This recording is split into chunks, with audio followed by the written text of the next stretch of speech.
Bene data ndabaramukije amahoro y'umwami wacu Yesu Kristo agwire muri mwese aho muri hose kw'isi yose. Muri kumwe na Françoise Habonayo ndasubiye gushimira Rurema kubw'ubu buntu butangaje asubiye kutugirira. Imana ishimwe. Uyu munsi numva ngomba gusangira namwe bene data ijambo riri ku mutima wanje riri mu gitabo dusoma muri Zaburi 68. Durahera hariya ku murongo turahera ku murongo wa 2 ngo nk'uko umwotsi utumuka kube ariko ubatumura, nk'uko ishashara yagira iruhande y'umuriro kuba ariko abanyakibi barandukira imbere y'Imana. Ariko abagororotsi nibanezerwe bavugiriza impundu Imana imbere y'Imana, mbere banezerwe bagire akanyamuneza. Nimuririmbire Imana, muririmbire izina ryayo ishimwe. Mucire imanza imwe ica mu bugaragwa igendera mu mukogote ukwegwa n'amafarasi. Izina ryayo ni Ya. Turavye hepfo ngo Ya ngo risobanurwa ngo uhoraho. Ngo nimuvugirize impundu imbere yayo. Imana iri ahera hayo, ni se w'imfuvyi n'umucamanza ahagarikira abapfakazi. Imana ishira mu ngo abantu b'inyakamwe, ibohora imbohe, ikaziha kunezerwa neza, kumererwa neza. Ariko abagarariji bakaba mu gihugu cumye. Naya majambo nshuti bagenzi nagomba ko tuganira muri kano kanya. Umutwe w'amajambo uvuga ngo Zaburi yahawe umukuru w'abaririmbyi, ngo ni indirimbo yitwa Zaburi ya Dawidi. Turashimiye Imana ku majambo meza abantu b'Imana banditse barongowe na Mpwemu Yera. Aha muri iki gitabo canke muri Zaburi ya Dawidi tubonyemwo amajambo akomeye cane, n'amajambo yo guhezagira umuntu yubaha uhoraho. Imana ishimwe. Hanyuma ngo ku murongo wa 3 ngo ariko abagororotsi ngo nibanezerwe bavugiriza impundu imbere y'Imana. Imana ishimwe. Abagororotsi bavugiriza impundu imbere y'Imana, bashime data wa twese ahoraho ku byiza bikomeye cyane agenda bagirira. Uyu yavuze ngo Imana ngo izina ryayo ni Ya. Izina ryayo ni Ya, nukuvuga ngo izina ryayo n'uhoraho. Imana ishimwe. Uhoraho nukuvuga ngo ntapfa ntasaza, yamaho ibihe byose. Yariho mu gihe ca kera n'ubu ariho kandi nejo azokwamaho. Imana ishimwe n'uhoraho. Ndagomba kuvuga rero kuri uriya murongo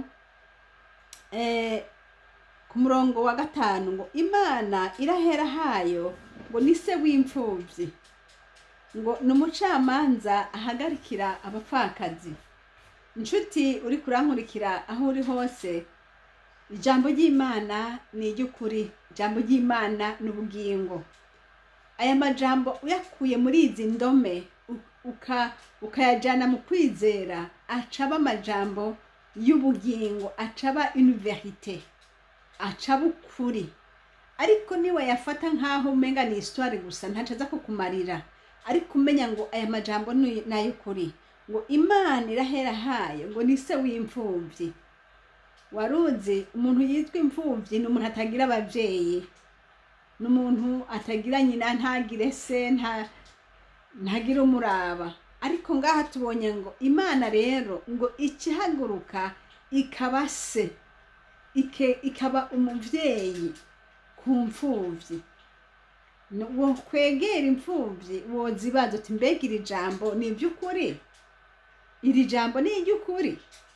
Uzobona imfuvyi zikubarira ziti ni iby'ukuri.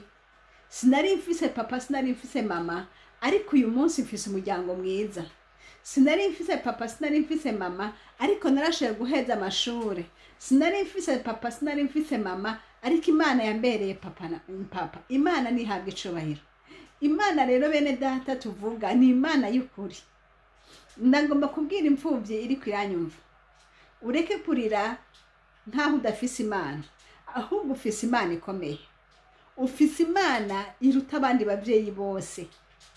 Kubera yuko abana benshi bafise abavyeyi iyo barize bavuga ngo mama we ngo papa we, donc bakarira bahamagara uwo babona. Ariko imfuvyi yo yiyirize amosozi atemba imbere y'Imana, kubera niwe yiyemerera ati ni jewe muvyeyi wabo. Yesu nahabwa icubahiro. Naho n'abafise abavyeyi, data shishikara kubabera data bose. Imana ishimwe. Ariko ngomba kubwira wa muntu we wihevye ngo wabuze abavyeyi, ngo none ivyanje bigiye guhagarikira hanyene, biraheze. Ntibiheze, ahubwo bigira bitangure kuja kuri nivo yindi. Yesu agomba kukugirira neza. Yesu agombye kugukuraho ikintu cari kigufutse maso kugira ngo ntubone Imana. Ubu rero ugiye kubona Imana n'ubutabazi bwaye mu buryo utari bwigera ubona. Yesu nashimwe. Ijambo ry'Imana ngo ni se w'imfuvyi. Wewe nawe wa muntu we wabuze umufasha wawe, umupfakazi. Gupfakara ni ijambo ribiri bishe, ni ijambo ritari ryiza, ariko kandi ribaho, niko biri muri iyi si. Ariko kandi aho naho Yesu yavuze ijambo rikomeye cyane ngo ni data ni se w'imfuvyi, ngo kandi ngo ahagarikira abapfakazi mu manza zabo. Ndariko ndibutsa wewe mwene data uri kuragirira nabi umupfakazi, wewe nshuti uri kurankurikira aho uri hose witwaje position ufise canke witwaje ubushobozi ufise, ukarya umupfakazi, ukarya urubanza rwiwe, ukagomba kumubonera, ukagomba kwerekana yuko wewe ntaco amaze. Ndakubwire ufitaniye urubanza n'Imana. Imana data wo twese wo mwijuru niwe ahagarikira abapfakazi, niko yabivuze. Ndagomba nkubwire wewe mupfakazi, nturire, ntiwiririre, ahubwo ubeho ushima Imana, kuko data yavuze ngo ibyawe abifise mu ntoke. Imana ishimwe. Imana nihabwa icubahiro. Mu gihe cose uzobaho wame wibukira ijambo uti data yaravuze ngo niwe ahagarikira imfuvyi, niwe ahagarikira abapfakazi mu manza zabo. Hamwe batagira umuntu abavugira, hamwe womenga abantu bose bovuga bati ujya anye nta uri hamuvugira. Arahari, ni nyene amajambo, ni nyene ububasha, ni nyene inkomezi, ni nyene vyose. Ahubwo bari bakwiye guhindura agashitsi. Imana isumba byose, kuko yavuze ati ndiyemeje ndisidukiye kurwana intambara. Yesu nashimwe. Nangomba kugutera intege mwene data, mupfakazi aho uri hose. Kristo Yesu ni umwami wawe. Kristo Yesu ibyawe byose bifise mu ntoke. Kristo Yesu ibyawe, dosiye yawe yose uko ingana data yarayishinze. Rero ubeho ushima kandi utazira Imana, kuko atakiba data wo mwijuru atakizi. Imana nihabwa icubahiro. Ku murongo wa 6 turavuga ngo Imana ishira mu ngo abantu binyakamwe. Haleluya. Turiko turagaruka rero abantu binyakamwe, abantu bavuga ngo ujya muntu ntagira umuryango, ngo abantu bavuga ngo urabona umuntu abantu baramuheze kujya muntu ni nyakamwe, no kuvuga ngo nta muryango munini afise. Imana yo mwijuru data wa twese ahoraho ngo ashira mu ngo abantu binyakamwe. No kuvuga ngo iki? Uhoraho aratanga aguha famiye. Wowe warubona nkaho umengura inyakamwe, araguha famiye, agushira mu rugo, agushira ahantu humugisha. Imana ihabwa icubahiro. Aho abandi bavuga ngo we ntibigikunda, ndakubwira mu izina rya Yesu raba Kristo niba kubarira ngo ibyawe biracakunda. Haleluya. Abandi bavuga ngo maze iminsi myinshi ngo nta urugo uzoronka, warashaje, byameze gute? Ntako byameze, kuko data niwe abigira akabigirura. Haleluya. N'uyu munsi Yesu arashaka kuguha urugo, kandi niwe yabivuze ati ujya muntu abantu bose babona ko bidakunda, data arabishoboye. Agufitiye umugabo mwiza cyane, agufitiye umugore mwiza cyane. Uhoraho azanywe no gushira mu ngiro ibyari byarananiranye. Uhoraho azanywe no gushira mu ngiro. Wewe ni wakira ijambo rirarema. N'izina rya Yesu, mwamaje kuguha umugore mwiza, mwamaje kuguha umugabo mwiza, mwamaje kuguha ibindi byishimo, mwamaje kuguha umunezero, mwamaje aje kukuvura vya bikomere byose wari ufise muri wewe. Data wo mwijuru ahabwa icubahiro. Haleluya. Satani ntakagusamaze akwereka biriya na biriya ngo wewe bimeze uku, wewe bimeze uku. Ntako bimeze. Imana yacu y'ububasha ifise inkomezi zose, kandi Uhoraho umwishimire kuko yiteze kukugirira neza. Imana ishimwe. Turabye haje nyene ku murongo wa 6 turavuga ngo ibohora imbohe ikaziha kumererwa neza. Haleluya. Imana ihabwa icubahiro. Imana ibohora imbohe. Inshuti nkunda uri kurankurikira, Satani yarakuboshe, akubohera mu bwihebe, akubohera kwigunga wenyene, ukaba ahantu umenga wewe ntuba mu gihugu kirimo abandi. Satani yarakuboshe, akubohera nkaho umenga wowe ntumeze nk'abandi. Mu izina rya Yesu Kristo Munyanazareti, ico kintu cyose cyakubikije ko uyo mwuka mubi w'abadayimoni, mu izina rya Yesu Kristo ndagusanzaje. Umuco w'Imana ukurasire. Haleluya. Uve muri ico cobo Satani yakuboheyemwo.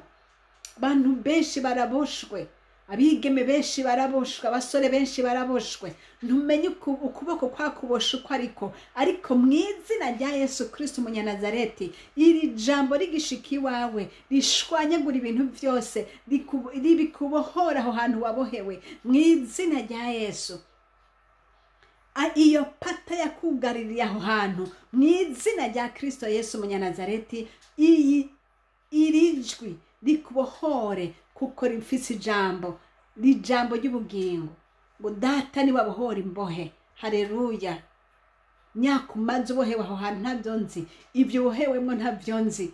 Satani yakubariye ngo we ntibigishoboka, yakweretse abandi ngo bariya birashoboka, ngo ariko iwanje byararenze. Mu izina rya Yesu, haguruka ubone ugutabara kw'Imana.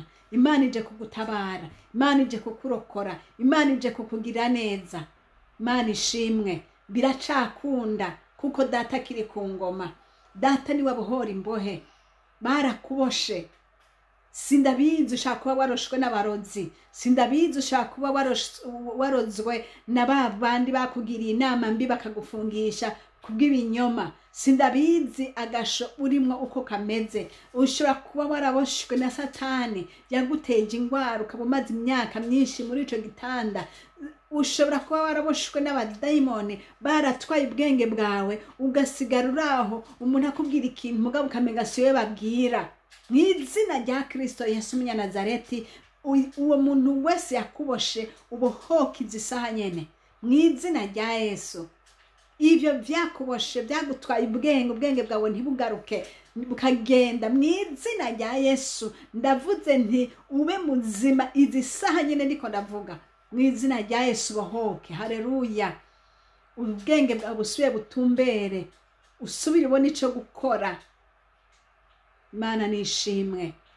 Haleluya. Yesu nahabwa icubahiro. Dufise umwami yanesheje, dufise umwami yanesheje, umwami yanesheje rupfu na kuzimu, kandi ubwo bubasha bwamurokoye bwamukuye mu mva nibwo bubasha dufise uyu munsi bushobora kutubohora bya bindi byose umwanzi yatubohesheje.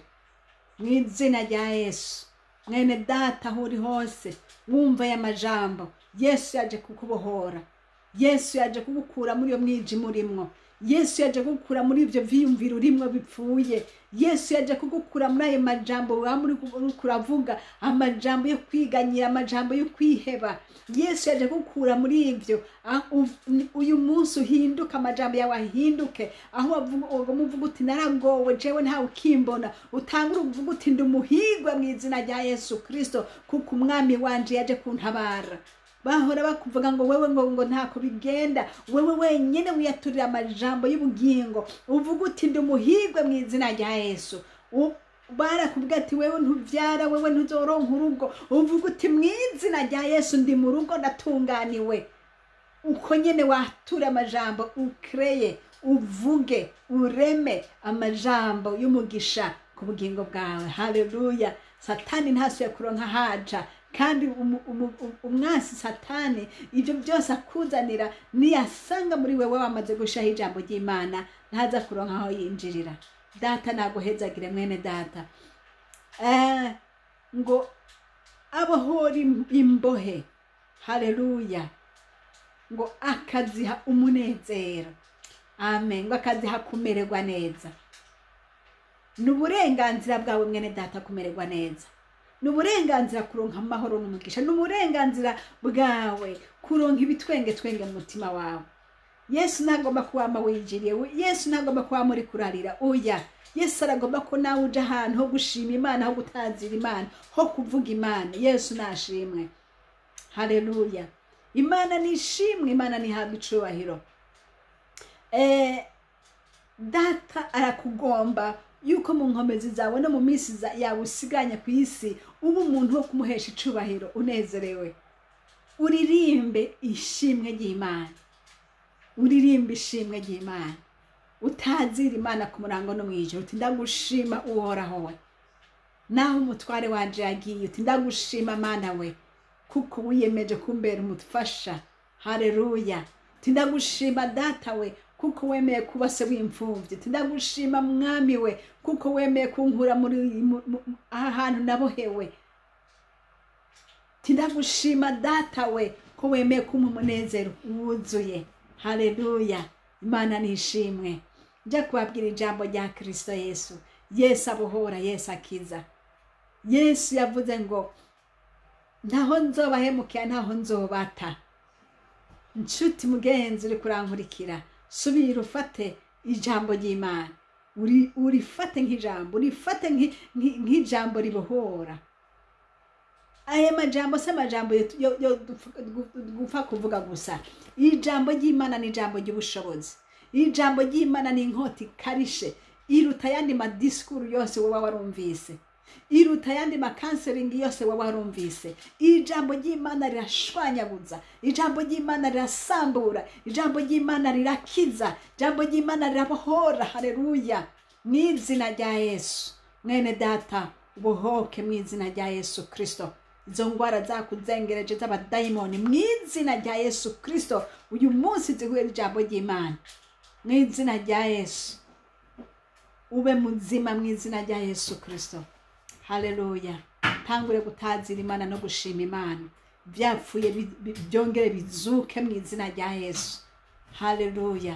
Imana nishimwe, Imana nihabwe icubahiro. Reka dusenge.